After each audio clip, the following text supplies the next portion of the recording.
But the Brooklyn Museum is maybe not what you expected to see on Foursquare. And then, for these people who check in, they can also find friends that are going to the museum that day. Or they have friends that they knew that they can ask about the last exhibit that they saw. Okay, so we even have universities. This is a well-known competitive school in the East. Stanford has one too, but it was so lame I decided not to put it up. So you can. What happens is you can take a tour. You can go to the places they want you to see on the tour, and you can get points for it. You can become the mayor of Harvard University or the mayor of the Widener Museum or whatever it is. So you can do that too. And look, they're giving you a tip. The bookstore is just nearby.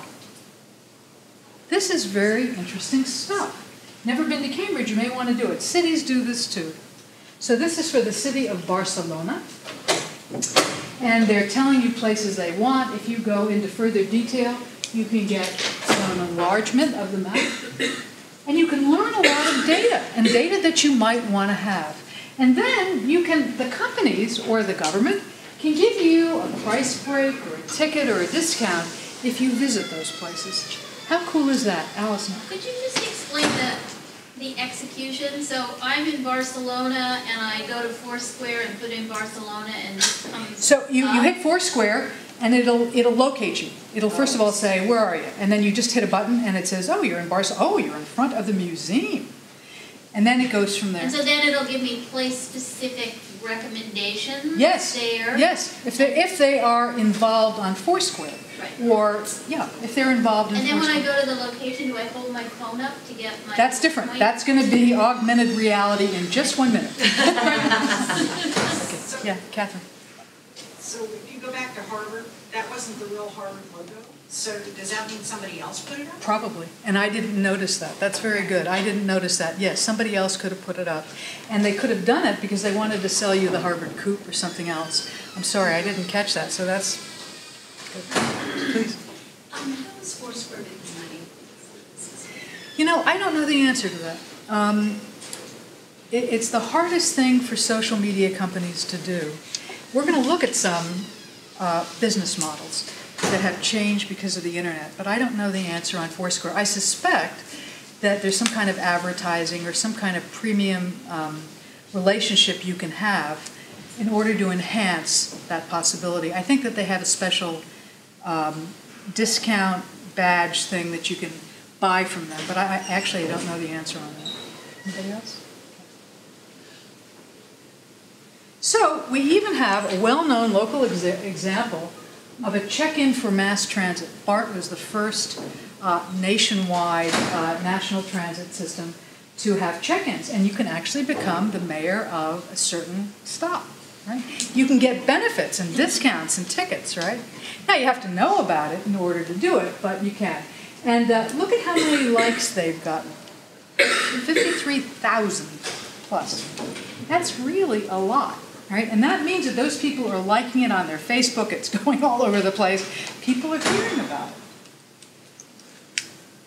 Okay, and these are some sample BART badges. BART probably has 30 badges right now. When I looked at it, I couldn't believe it. But these are just to give you a sample of what it is. Check in on Foursquare and win free tickets, share tips, get other users to do fun things. And another thing that Foursquare does is it enables you to give customers a to-do list. And the to-do list is a little bit like a treasure hunt, but basically all steps lead you back to the company. And when you do that, when you complete that, you get to have a prize. Oversharing is 10 times over a 12-hour period.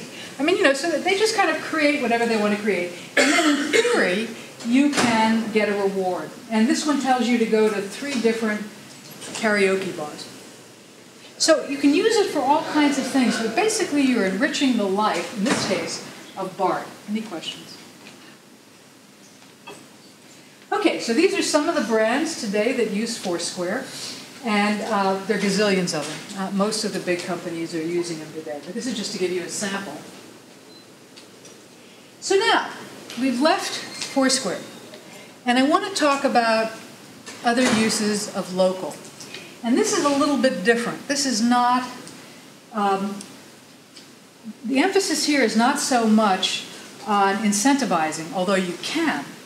But it's really to get your name out. So all of the people that are on Yelp, you all know about Yelp. How many people knew about Google Places?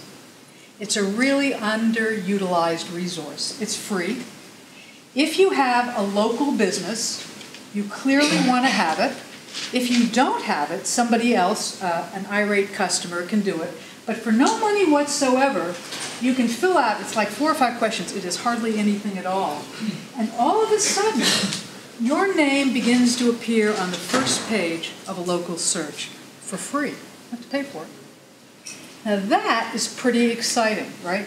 So if you have a local business, you want to think about Google Places. And again, they haven't promoted it heavily, but it's something that really makes sense. If for nothing else, then getting the search engine optimization of being on the first page.